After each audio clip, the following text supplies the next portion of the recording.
there! Today we're going to make slime. I made the slime last week, but we're going to make another one now. We started our recipe by adding some glue in a bowl. And now we're going to add 2 drops of this red food color. It's quite optional. If you don't have it, that's okay. And you can mix it.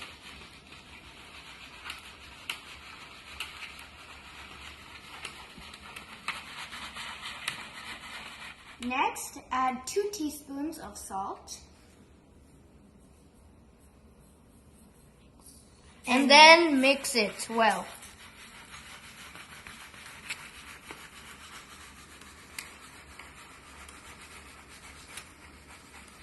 Next, add some hot water.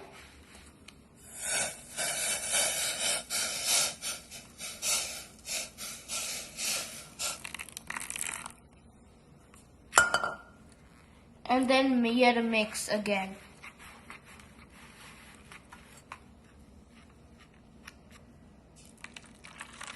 This pattern has to repeat, and then slime can happen.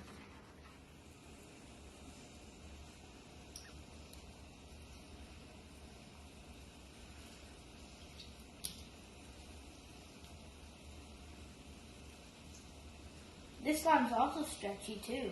Yay, our slime is ready, and this is how it turned out. See you in our next science experiment. If you like this video, like, subscribe, and share this video.